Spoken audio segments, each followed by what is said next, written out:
And I've been locked in my tower, but then they shut off the power, and then I went to buy flowers so I could smell them all. I got back and I took a shower where I stood there for hours, and then I ate fruits that sour. The fate of Ophelia. Hey everybody, and welcome back to this week's episode of Romantasy Roundtable at Hill of Rick and Roses. I am Rick, and I'm joined with my roses. Amanda. Do I even want to admit that I'm here right now? This is Kim.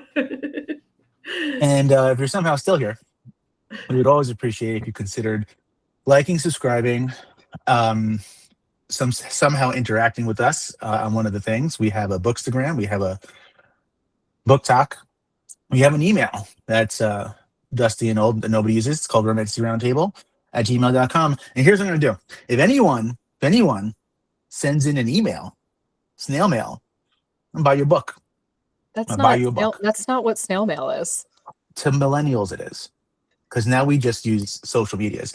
So I'm telling you, for real, if you email me, what's faster than a snail but slower than the internet? Turtle mail. Turtle mail. So if you hit up us on Turtle mail, I will in fact buy you a book. You got $25 to spend. That's all I'm doing.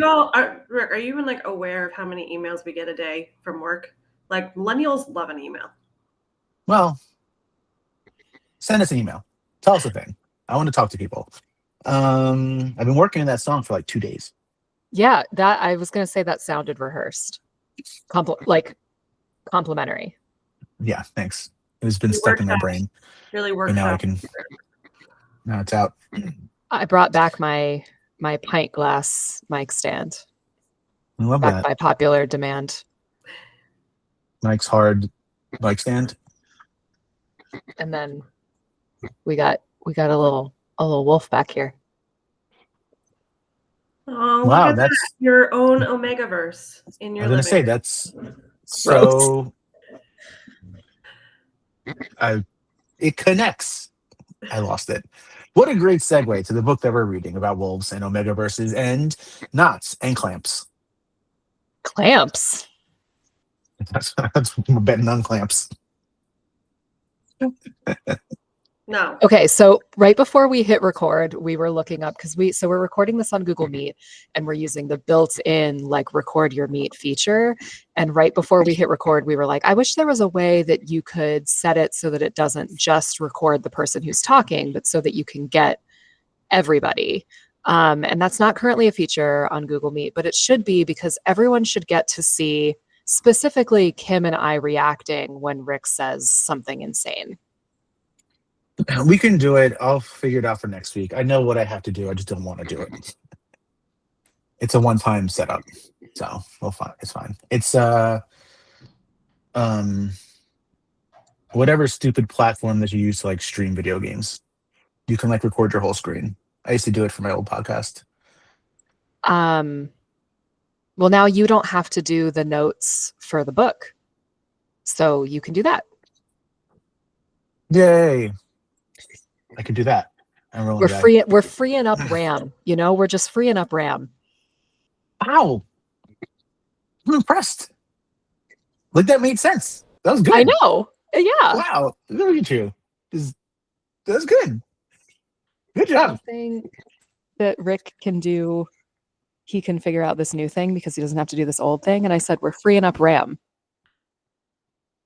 That's great. But he's like, that's good. That made sense. It did. Tristan's not impressed. That's fine. He's not impressed with anything. From an education standpoint, we can say that you have reduced your cognitive load. Yeah, I like the other one better. Amanda's one was better. Speaking about knots. We read the prologue through chapter 12 of Mate by Hazelwood. So that is what we are going to talk about today. But before we jump in, what do we think of the book so far? It's reading like classic literature. What does that mean? I mean, coming from A Kingdom of Flesh and Fire, I truly feel like I'm smarter, for reading this book. It was a little bit of whiplash reading the last chapters of Kingdom of Flesh and Fire in conjunction with these, and being like, wow, these authors really are incredibly different. So yeah, refreshing. Love. I was just re-listening to our ACOFAF episodes because I think I only actually listened to the first one, and listening to our descent from like, oh, hi, puppy. Hello, dog. Listening to our descent from like, this is so bad, it's amazing, to like, okay, we're actually getting frustrating, to like, oh my God, we're really bored, to like, oh my God, thank God it's over. Yeah, it's crazy. It's crazy. And I know one of you liked the book because you said it on TikTok, and I'm happy for you. All you. Just you. Just the one. Look, man, if you like it, good for you. It's really just you. Hey, that person didn't even just like it. That person said it was their favorite series. Hey, look, I'm happy when someone likes something. I don't go into something wanting to hate it, you know? Yeah, I'm jealous. not trying to yuck your yum, but yuck. Yeah. But this one is fun. So far, we like Mate.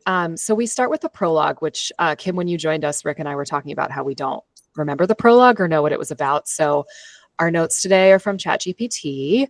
A little girl hides in a closet while her home is attacked, counting to 1,000 to block out the sounds of violence. When Death himself finds her, terrifying, powerful, yet unexpectedly gentle, he spares her life and carries her away. It's a chilling cinematic origin story that instantly sets the tone of danger and dark mercy. And I'll just repeat what I said before. This has got to be about what's-her-face. Good old what's-her-face, right? Our main character? Misery. Miserina. You really They're forgot going to be joining in this book. our main character already? Serena. Serena. Amanda's confused and looking for a thing. Socket wants to be under my desk. Oh. Does she want to come join the party? Like, if anyone's watching this on YouTube, this is Cedric in my lap, by the way. He is. I can't believe how many books that I've read recently that have to do with, that have werewolves in them. This, The Kingdom of whatever, and Crescent City has wolves. It's true. We are like really deep in the Omegaverse. Wow, that's crazy. I really didn't. What is going on? I wish everyone could see this because she's either calling a dog or having a stroke. Yeah, I don't know. Socket's she's being a little nut. All right, yeah. For my notes for the prologue, say IDK, what's happening? I have no notes for this. I just wanted to read. I needed a reading break, so I'm listening along with the fans. Great. Single note. I actually have a question for you guys after re-listening to a bunch of our episodes in a row. What's your note-taking procedure? Oh yeah, I keep my phone on me, and then when something interests me, I jot it down. Random thought. Yep, same for me. So how do we all end up with different notes about like we're all like, oh, I got my chapters confused. Like that always happens. No, it's ChatGPT that gets the chapters confused. No, sometimes it's us in our notes. Oh, well, I'm never wrong. Got it. I'm regularly wrong because I take the notes in order, but I don't always note what chapter it is. So that makes sense. That's all me. No, I'm never wrong. I put my chapter, I take my note, and then I put the next chapter. Unless it's from Kingdom of Flesh and Fire, where just everything just burns. Chapter 1. Now grown, Serena is a half-were on the run, caught in a brutal midnight chase through the forest by a predatory vampire. Just when she's about to be killed, Koen, the brooding alpha she once rejected, appears, turning the encounter into a deadly standoff that ends with blood, tension, and a brutal rescue. Their chemistry is razor sharp, their history tangled, and it's clear that survival and attraction are going to be a dangerous mix. Say something, Kim, so everyone can see the dog. Of course. This is Cedric. He's being really cute. Yeah, he's so cute. Yeah, no, I appreciated how we just started. It was good. And I was like, great. You're pulling me in. I'm ready. Yeah. So she's like being attacked by this vampire, and we like don't really know how or why Koen shows up, and then he like kills the vampire, and then he wipes the hand he just used to kill a man across his flannel, which I was like, I'm gonna love this book. Yeah. But we don't know yet. It's like, oh, she rejected him. And then in the end, he said, I said you were my mate, not that I loved you. And so it's like, okay, we're having a different kind of reaction to having a mate than we did with Misery and Low in Bride. And I kind of love that. I really like seeing a different thing for once. Someone has to be a fated mate. I mean, it's going to happen, I know, but at least right now, Well, at it's like least, we already know that they're fated mates. And but you know what I so mean? Like, they're not love right away type of thing. exactly. Like we already know that they're fated mates. So if it was like, oh my God, you're my mate and I love you, like there wouldn't be a book because we already know that. I'm going to jump into another series. You know who's also, I guess I wasn't a book at that point, but interestingly enough, what's her face is also like that. The little one, the little sister. Elaine. Lucian Elaine. and Elaine. Yeah. Yeah. Lucian's like, I love you. You're my mate. And Elaine's like, stay away, predator. That's true. So, okay. Sorry. Just that was my random thought. But I will add, I'm just sort of reiterating what you guys are saying, but I really do love this dynamic.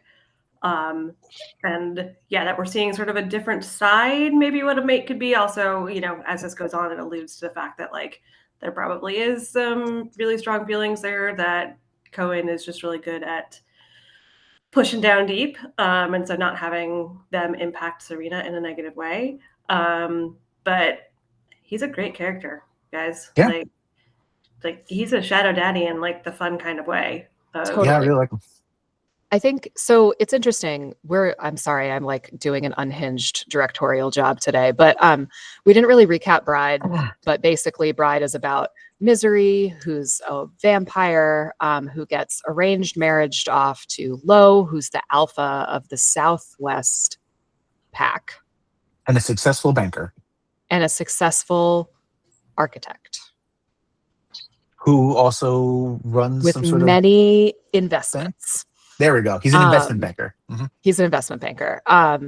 So and so Koen, who's the male main character in this story, is the alpha werewolf of the Northwest pack.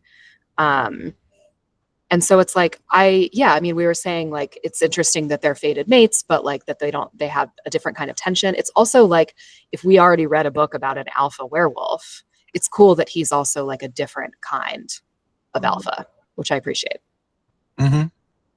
Chapter 2. Electric Boogaloo. 4 months earlier, Serena meets Koen for the first time, and it's immediately chaotic, hilarious, and charged. He bluntly tells her that she's his mate, which sparks a mix of banter, disbelief, and tension as they try to define what that even means, since she's half human, half were. And she's like been in captivity and they got to rescue her and shit. Conversation veers between awkward flirtation, emotional vulnerability, and razor-sharp honesty, ending with Koen's cold reminder that to him, being mates is biology, not love.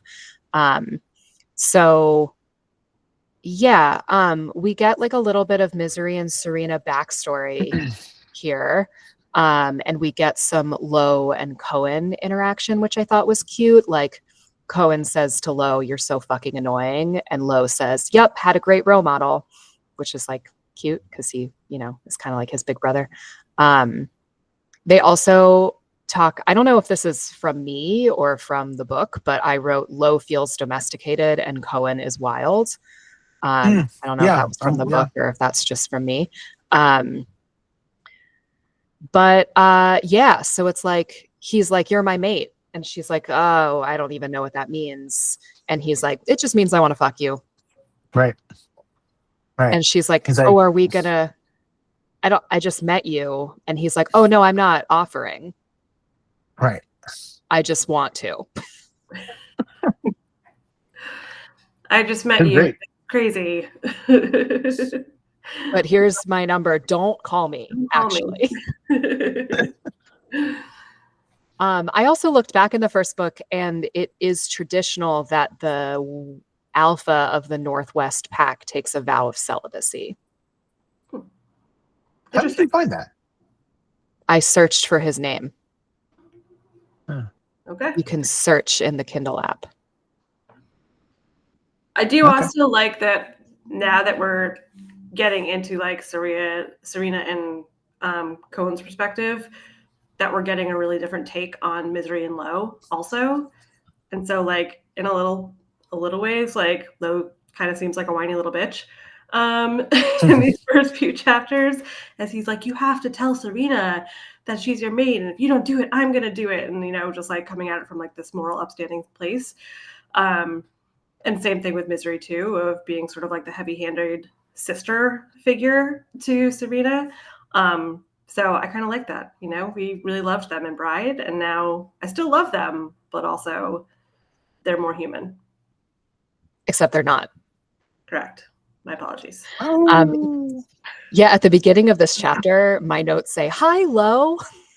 I was like excited to see him, like he's my friend. The last thing I wrote for this chapter is that Serena says to him, and you may quietly pine after me if you must, which I loved. Yeah, no, the writing is fun. So we're shifting back and forth between two timelines. So in chapter 3, we're back in the present, and Serena and Koen drive through the night after he saves her from that vampire attack. Their conversation unravels secrets, wit, and grudging tenderness. He's furious at her recklessness. She refuses to be treated like glass, and somehow they're flirting through the trauma and exhaustion. Between the tension, the banter, and his disastrous attempt at comforting her tears, it's clear their bond is messy, magnetic, and absolutely inevitable.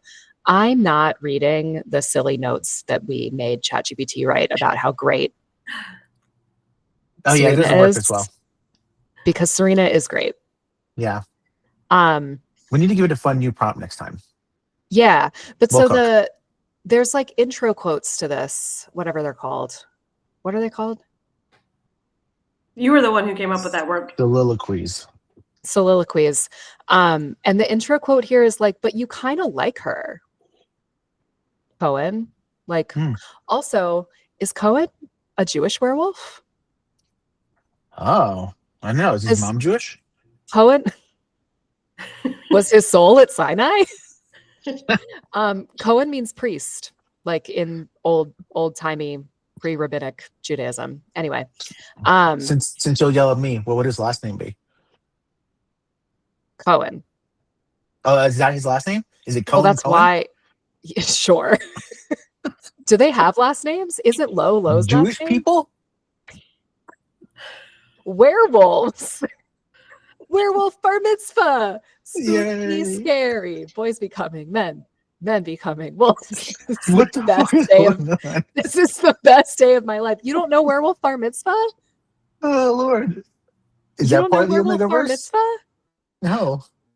It's from 30 Rock. I haven't watched it.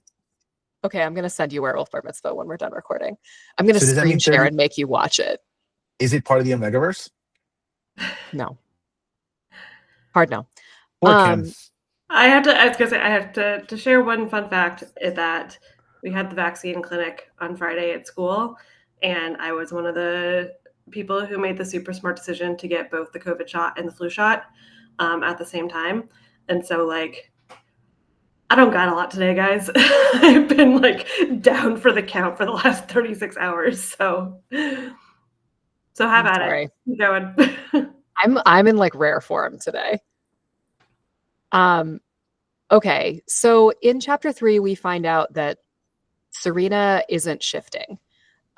So when she was being attacked by that vampire, she's not shifting into were form. And if she had, she would have been able to like kill that vampire immediately. The vampires seem to be hunting her because somebody's offered a lot of money for her because she came forward as the first hybrid. I wrote the little hybrid that could. And again, I don't know if that's from the book or if that's from me.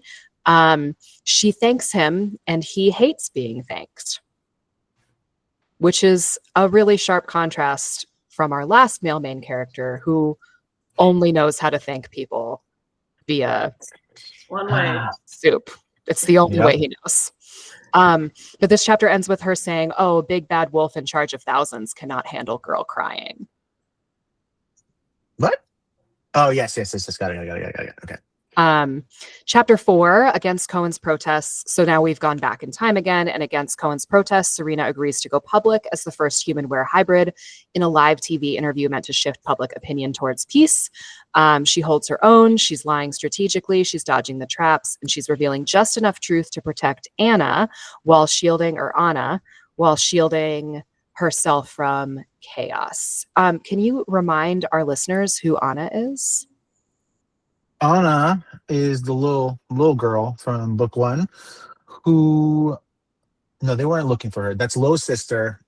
Everyone's always looking for somebody in one of my books, so I had to remember what was going on. Anna is Lo's sister by adoption-ish. She is also a half-were, and she is very important because aside from Serena, she's the only other half werewolf, and they might have a little bit of a different biology between them going on. Unclear. Yeah, so she actually is Lo's little sister, half sister. Oh, is she her little sister? I thought she was adopted for some reason. Okay. Well, Well, he is now basically parental guardian. But they're not like real brother and sister. Yeah. So they're Really? Oh, they half are? siblings. They're half siblings, okay, I don't but remember Lo is raising her like a parent. Right. So Okay. he's I didn't realize adopted they were actually her. related. Yeah, so he's adopted her like as a dependent, but legally for taxation reasons, I believe he claims her as a dependent on his were taxes. No, that's smart. I mean, he is an investment banker, so he knows, he made sure to adopt her before the year turned. He's got all those loopholes. Absolutely. Yeah, they talk about how like she watched their mom die in the first book. And also they're werewolves, so they have different lifespans. So their age difference really isn't all that big of a deal. Yeah. So I appreciated this chapter because Allie Hazelwood is going to give us some science. And so she's giving us some werewolf biology. She's got like a geneticist on there who's like talking about werewolf biology. So I thought that was kind of cool. But the werewolf biologist does explain on live television that Serena can't have kids. And so rough way to find that out. Yeah. Like on live TV in front of millions. Bummer. Chapter 5. We're back in modern. We're back in the now. We're not in the past. We're in the now. And after surviving another night of violence, it says. I think she's having nightmares. We're in the past. Yes. No, we're in the now. I think it's because we're it's like right after that attack. Okay. The attack on her from chapter 1. Yeah. So I think it's for that. Okay. So Serena wakes up at a safe house. She's surrounded by Koen and all of his seconds, Amanda, Jorma, and Saul. Saul is flirting with her. Jorma loves rules. What? You said Saul?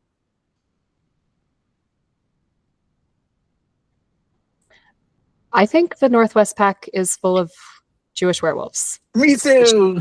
I believe is canonically a nod to the famous 30 Rock scene Werewolf Bar Mitzvah.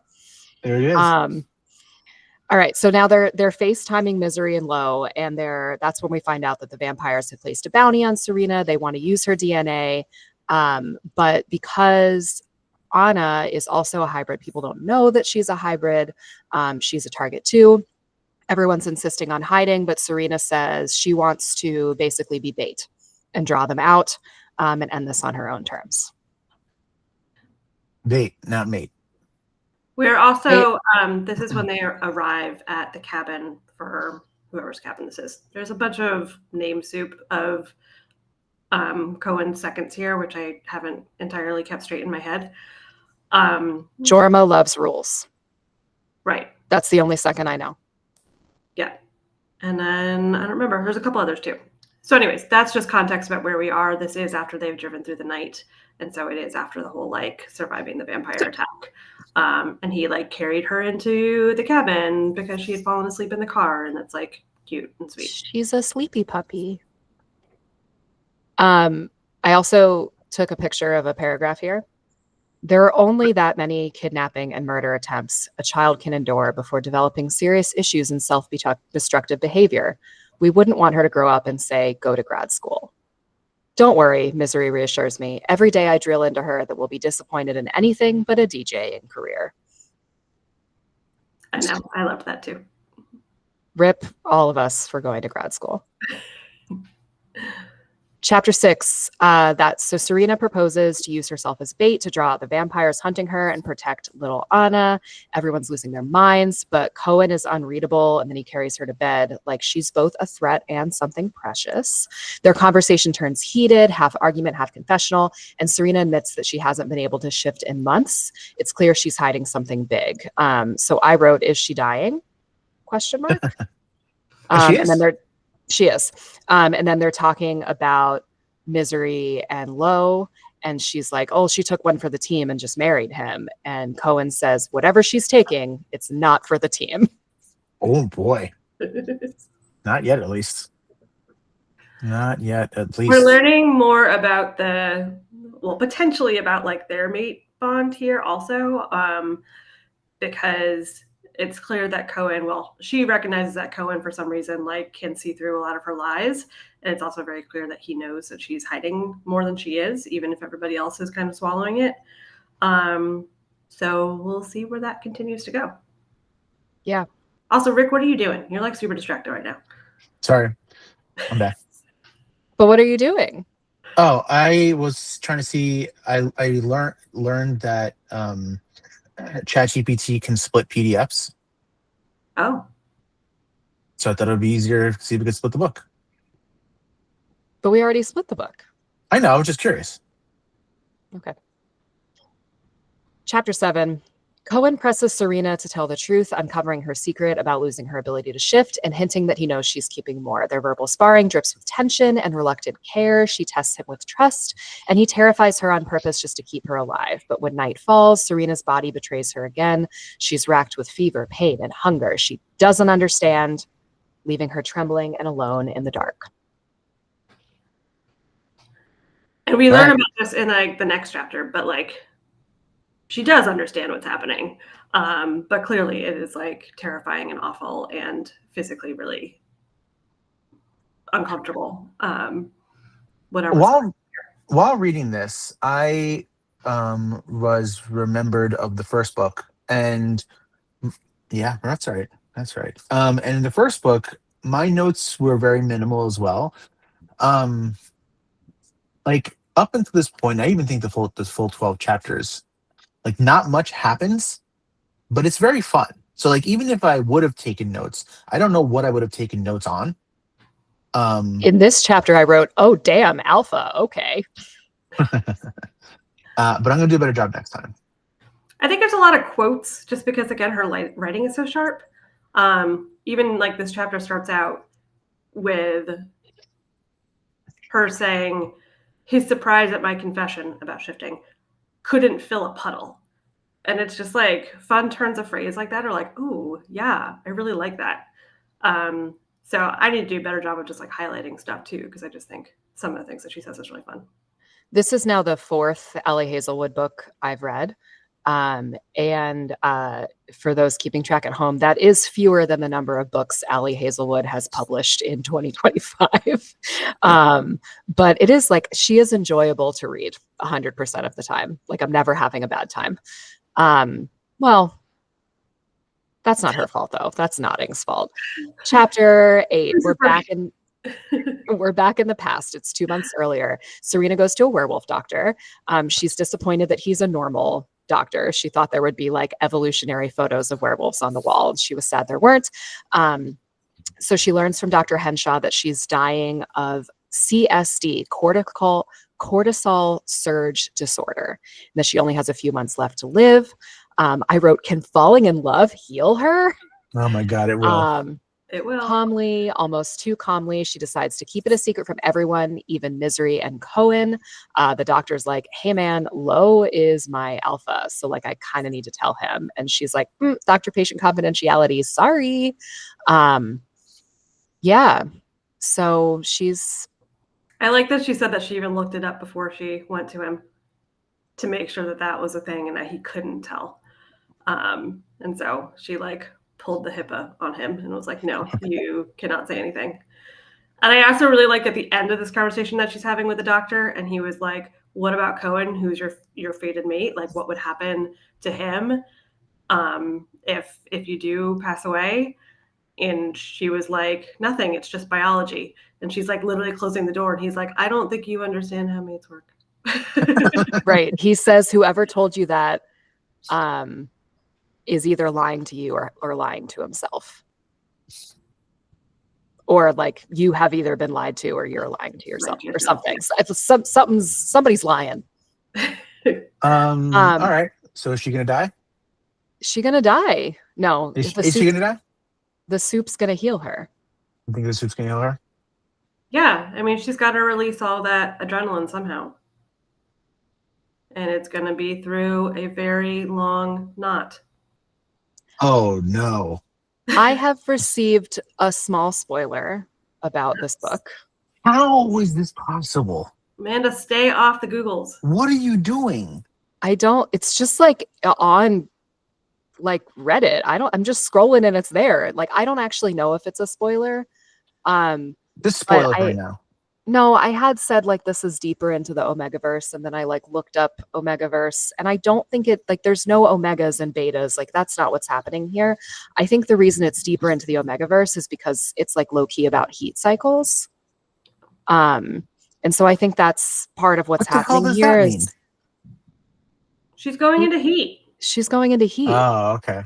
She needs all the soup all the time because her body thinks it's trying to make a baby. But her body can't make a baby. Why? Because she's fertile. Oh yeah. Because she's like she's like a mule. Can't mules not make babies? Wait, really? Yeah. Yeah, because they're half horse, half donkey. And it's like ligers can't make ligers, yeah. Can't make babies. Liger's not real. That's from Napoleon Dynamite. That's real. Fake. It's from Napoleon Dynamite. They're real. What's your favorite animal? There's not a lot of them. There's not a lot of them. Liger. Make babies. Combination between a lion and a tiger. It's true though. Eat the food, Tina. Yeah, we've all seen Napoleon Dynamite. We're all millennials. I really want to watch Napoleon Dynamite again. All right. Anyway, the next one, chapter 9. My favorite animal is a liger. Back in the present, Serena wakes up aching but alive, bantering with Amanda about pack politics while secretly falling deeper into exhaustion. Amanda's like, are you okay? Do you just want to go frolic in the mud? Which I love. As a reminder, I'm not Amanda, though. I'm Alex, who's the really helpful guy who's too anxious to be helpful. As a geneticist reveals the truth about her origins, Serena learns that her father was aware, likely from Koen's Northwest Pack because they don't have strong genetic records, and that her illness may be killing her faster than anyone knows. And she's just like focused on everybody else's safety rather than her own. We learned some history about the Northwest Pack here that feels like it's going to somehow be relevant moving forward, and that there had been some giant conflict either internally or also potentially with like humans and such on the edge of the territory that happened like 20 odd years ago, which is the reason why they don't have records because they all were destroyed. Well, didn't that thing happen in the first book, like the Purple War or something? Like that was like, yeah, that was between the vampires and the weres in the Southwest Pack, which I don't remember knowing that Lowe's Pack was the Southwest Pack. I thought it was like the Southwest part of the city. In the first one.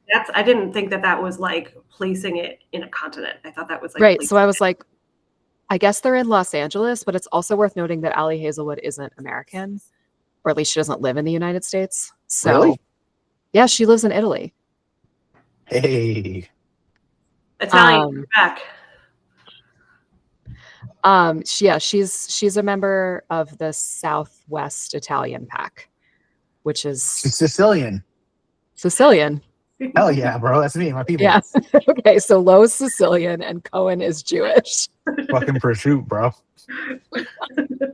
I love this for us. So as Kim was saying, that's like we get a good bit of that in chapter 10. Go ahead. Now I have more questions because this is a huge vampire territory, like main vampire territory, where the Southwest Pack is. Why are the vampires living in like the sunniest part of North America? Like, why are they in San Diego and Phoenix when they're the ones who should be up in like Seattle and Portland? Rick, where are you? I'm in the Southwest Pack. It kind of looks like you're in Diwali. Oh. I'm in the Southwest Pack. Okay. I'm in the Northwest Pack. Y'all, today, Nope. I just want to apologize to any listener who has made it this far. Like, we're clearly We're so unhinged today. all something today.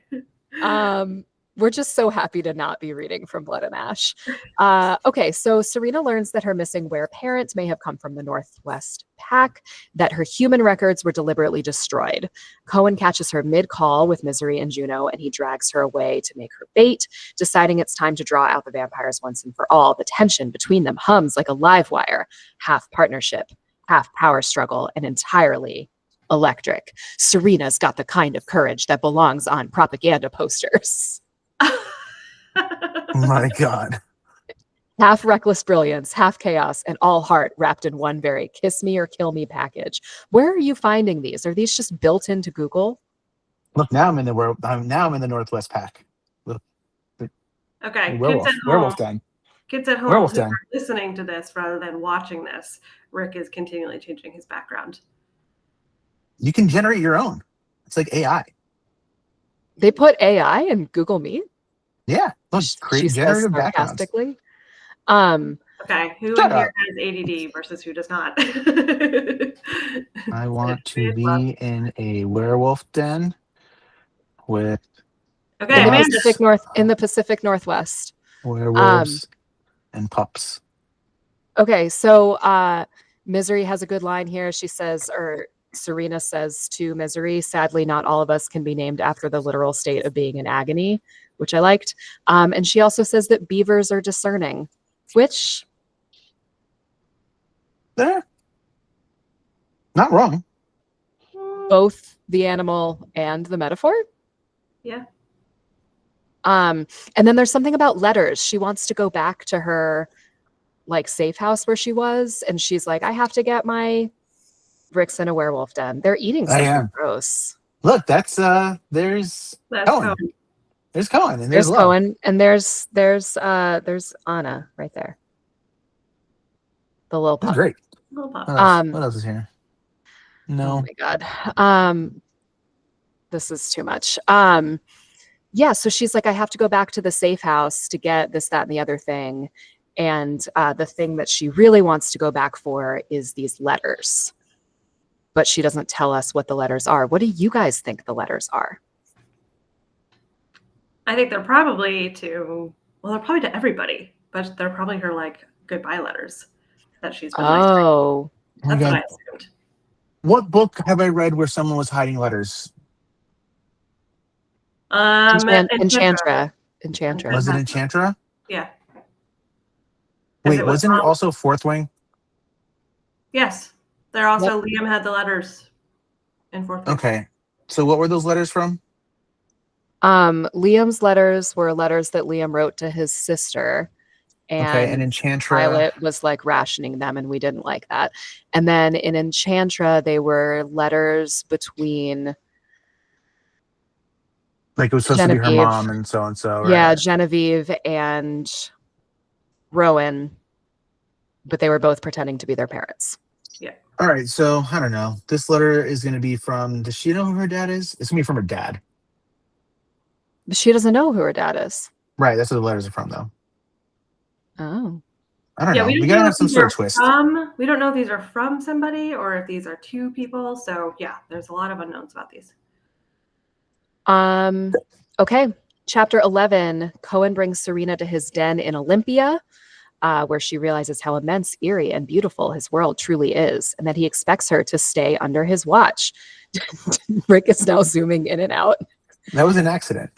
Determined to prove she can survive alone, she ends up sparring with Brenna, who's Koen's terrifyingly competent ex, That's an apt description, and learns that the Northwest once tore itself apart before Koen rebuilt it. She loses the fight, but not before earning Brenna's reluctant respect and Koen's infuriating smirk. We get like a little like Anna sighting here, and I had forgotten how much I love her. I love Anna. She's She's great. so cute.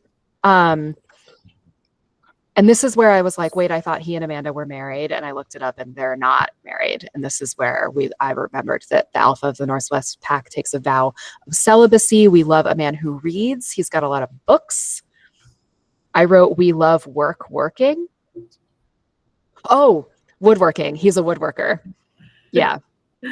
Why are you thumbs downing woodworking? I'm just trying to play with the emojis. He's Ron Swanson the werewolf. He's Jewish Ron Swanson werewolf. Lumberjack. Add that in there too, just for the Lumberjack. Jesus was a woodworker, wasn't he? Jesus was Jewish. He was a carpenter. Okay, so they're sparring because he wants Serena to stay in his house with him, and she's like, no, I want my own place. And so he's like, well, if you can beat Brenna, then you can stay on your own. I like this. This was fun. This fight. This is good. It was good, and she was holding her own, which is impressive. But also, of course, this is going to lead at some point to him figuring out about her diagnosis because she cannot hide it at night. I was actually surprised at how well she held her own against Brianna. Whatever. Brennan, Brianna. They're all people we've Brendan. met. Brendan. Yeah, she held her own against. I thought she was going to get the floor bite there, but she did pretty good. Like she almost won. Yeah, and then she was winning, and then Brenna jumped back up and kicked her ass. Okay, so chapter 12. Her reward for surviving the beatdown is that she's now trapped in close quarters with Koen. Womp womp. Womp womp. His house, his rules. There is only one bed, but he sleeps outside in were form. That's cute. I like that. It is cute. Between his wolf form guarding her at night, his impossible tenderness, and her body's growing betrayal, the line between protector and desire blurs into something dangerous. By morning, she's sharing coffee, laughter, and something almost like peace with a man who terrifies her as much as he steadies her. She refers to him as both my alpha and my landlord. And I actually LOL'd. There's also a puppy. There's a dog, just a regular dog. Yeah. Right. And she comes out and is like, what's his deal? And he's like, it's a dog. Like, it's not even a wolf. This is a part dog. And he's Serena's like, she's like, does he have a name? And Cohen's like, why does he need a name? He's just a dog. but like, even the dogs are drawn to him because he's the alpha. We like that. There's two things that we didn't talk about. Go ahead. What? Go ahead. One of them, again, I could be getting my book wires confused, but I think it was this book where they explained that like someone turned into were form, but they had clothes or didn't have clothes on. Was that this book? In Bride. It was also here then, where at some point in this book, there was a question of like, wasn't he wearing pants when he turned or something like that? And this is been going on for decades, talking about the Incredible Hulk. So I'm glad that they referenced it. I feel like this is like the third time you've talked about this on this podcast. Is that true? Yeah. I believe it. No. And we also did not once talk about like buck pizza and shit strudels. Oh yeah. Okay, so we've talked about this in real life, but Rick, tell us about it. Oh my God. Allie is great with just making up these words. Like we thought fuck waffle from the first one was just like a bad bet that she lost, but she went all Omegaverse in on this one. And it's just like curse word plus food item. So like, I don't know, like fucking asshole pierogi. And fucking what's the and like fucking yeah, like right. Oh, you made me lose it. What did sorry. No, fucking like shit lockers because they're Jewish. So Yeah, because they're Jewish. I get it. So that's like Koen does that. That comes from Koen. And so we had seen both, like we had seen other people do that in the first book, but like Koen does it 3 times a chapter. Yeah. And I'm with it. Yeah. Like So it's she like teased it in the first one and was like, let's go. Good. yeah. So we said it's curse word and then item on your grocery list. Those are that's what you should email us. If you email us your favorite curse word item on your grocery list, Rick will buy you a book. Rick will buy you a book. $25 is all you got. That's all I'm doing. What if more people do it? Okay, so I was gonna forget. Yeah, so if multiple people do it, only one of you are bought, we're gonna do a random wheel spin. At It's our any first point in time, for the giveaway. love of God, somebody just send us a thing. It's our first giveaway. Okay, Yes. here are the Also, rules. based off the last 25 minutes of this pod, I'm not sure anybody is going to make it this far to know about this giveaway. I think you're wrong. This is the best episode we've ever done. The rules are you have to email romantasyroundtable@gmail.com with your favorite Koen nickname that you have to create yourself, which is curse word, item on your grocery list. And then everyone who does that before we record next will get entered onto a random wheel spin and we'll give them a book. Do they get to pick their book? Yeah, I don't care. No, I should buy them in Night Circus because I hate them. No. No, they get to pick the book, of course. Void where prohibited by law. Where would it be wood? I don't know, but that's what they say at the end of giveaways. Okay. Only Void where eligible prohibited. to U.S. residents. Only eligible to U.S. residents. Yeah. Sorry Taxes to our and one stuff. listener. We got a couple. Finland. Finland. Right. Finland. I see you, Finland. Shouts out Finland. There you go, Finland. This is for you. This podcast is sponsored by the nation of Finland. We're really unhinged today. We're sober. Yeah. I know. It's the middle of the afternoon on a Sunday. Like we have no reason to be this out of it. What do we think is going to happen next? Okay, so I have posed my lingering question to both of you, but I'll share it with the pod. At some point, we're going to get some soup in here, which cool. We might get more biology. We might not. We'll find out. But my lingering question, which I hope Allie addresses at some point, is do the werewolves prefer soup in their corporeal human form or their wolven form? Or do they go back and forth? Well, I hope they pick one to stay in it for the soup. That's all I'm saying. I do also think when Kim said this, I was like, eh. And then I was like, the first book was from Misery's perspective and Misery doesn't shift. So we haven't actually heard what the first person perspective of somebody in were form would even sound like.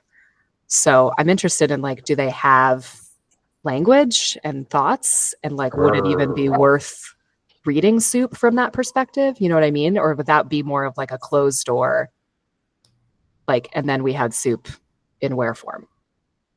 I don't think so. There was hot and heavy soup in the first book. Well, I just mean there will be soup in human form. Oh, got it. And if there is also soup in were form, is it just I woke up and remembered that this happened? We frolicked out into the forest and our instincts took over. Unclear. I think it's going to happen, though. I think it really will. It's deep into the metaverse. Yeah. You say that, but it's first of all, I'm your source for that. And I don't know. It said deeper. I don't think it's deep. All right. This is deeper. Regardless of what happens, there's going to be a joining. Oh no, she did it. No. I don't know, guys. But they're both, I think I'm okay with it because they're both wolves. I think I was a little uncomfy about the interspecies joining. There. What are we reading? Okay, big plot points that are coming. Yes, there will be soup at some point. This is probably going to be what saves her in the long run because she's actually fully I don't know, acknowledging who she is, and biologically that's what she needs.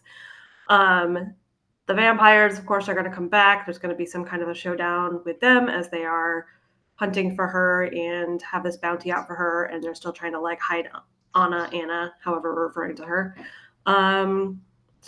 So they're going to be badass and get rid of the big vampire who's trying to kill the two hybrids, and Serena's going to live happily ever after. It's Misery's dad. Isn't he dead? He's dead. No, he's in jail, isn't he? No, they I killed him. thought Remember, she they was like, killed I don't him. care what you do. I just don't want to be here for it. They killed him off screen. Yeah, they did kill him off screen. So we never actually heard whether or not he's dead.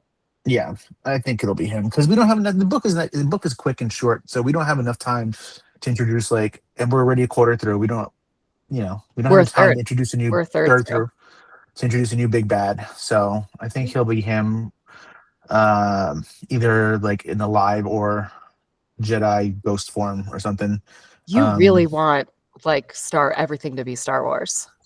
And everything is Star Wars and wrestling. So it'll be him. He's the guy. Also, why does everyone like spell vampire different? I don't know. What happened to just the good old IRE? I think it was actually always Y. Really? I've seen Interview the Vampire. I've owned it. I know how it was spelled. Maybe somewhere, somehow, it's vampire TM. And so everybody else has to spell it differently. I've read a handful of Anne Rice books. So I thought you weren't a book until this year. No, I mean, they were sporadic. But I read Anne Rice books. I like vampires back in the day. Rick is like low-key revealing that he's always been a book. All right, what else are we reading? Cindy, you're wrong. Absolutely wrong. 100% wrong. I don't know if you finished Crescent City. Did she finish Crescent City? Yeah, you're she didn't say wrong. It was bad. She just said I didn't need to read it. I don't understand how that's actually possible with the end of book 2. I don't. I don't. I really don't. I'm like broken. When we were at work, I finished book 2 and let out an audible that people could hear me, like an oh my god moment at the end of book 2. And then, despite the fact that I haven't finished book 2, he had to read it to me. You asked. And then I was like, maybe I don't want to spoil. And you're like, oh, it's not actually going to spoil anything. I have to read it to you. I have to share this with somebody. It doesn't, though. It doesn't. But it is crazy. It's so crazy that it's crazy. And that book was really good. Book 2 was very, very good. And Amanda, you are not allowed to read ACOTAR 6 unless you read Crescent City. I will not allow it. I know. Not allowed. So I'm reading so many other books. Mm-hmm. Well, excellent news. We haven't had an announcement about ACOTAR 6, so I think you've got some time to play with here. You've got I hope so. But the problem, she doesn't, though, because she has to read Throne and Class first. You got a lot to read. Yeah, it's better in general. It is a better story. I haven't even finished ACOTAR. That's crazy to me. No, you've read the right amount of ACOTAR.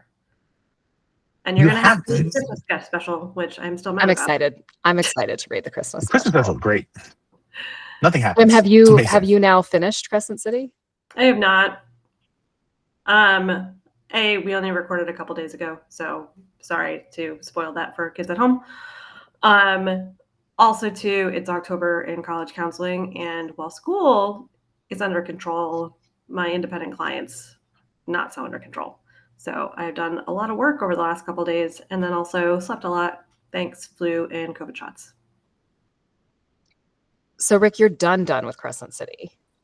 I'm on the last book now. Oh, the big thing was in the second book. It sure was.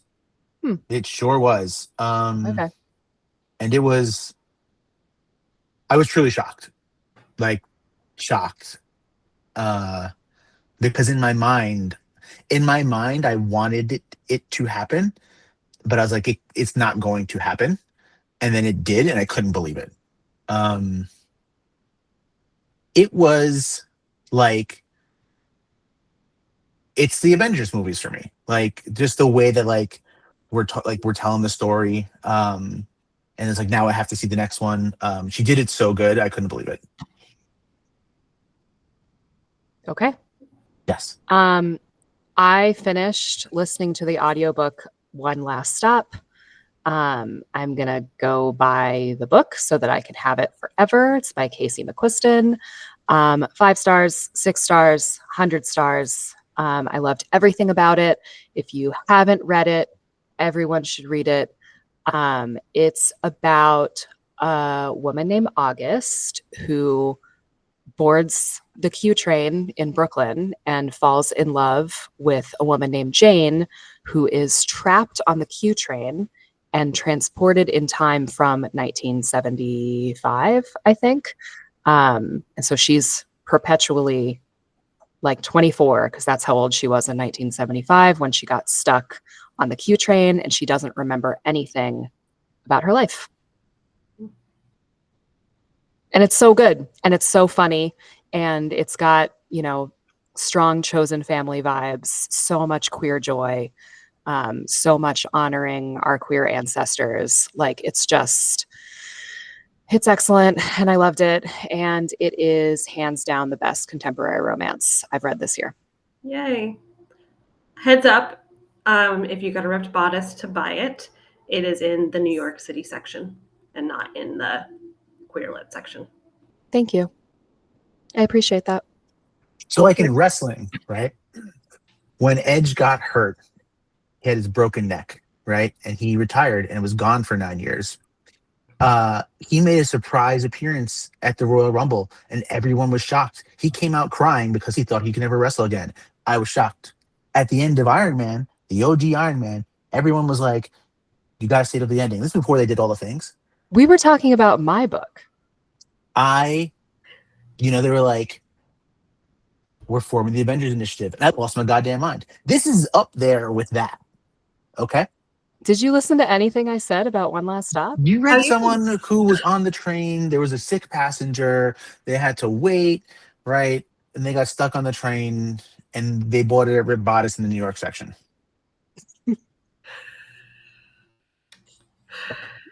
Okay. You told me about your book all week. You've told me about your book for 2 months. It has taken me a while to get through it. Anyway, now I'm reading the X Hex. It's cute. You bought that at Rib Bodice. Your X. Your X. Yeah, the alphabet. I'm reading the alphabet, so I've decided it counts for X. Unless, Rick, you have an X-Men comic I can read real quick. He's gonna like Let's see going what we got.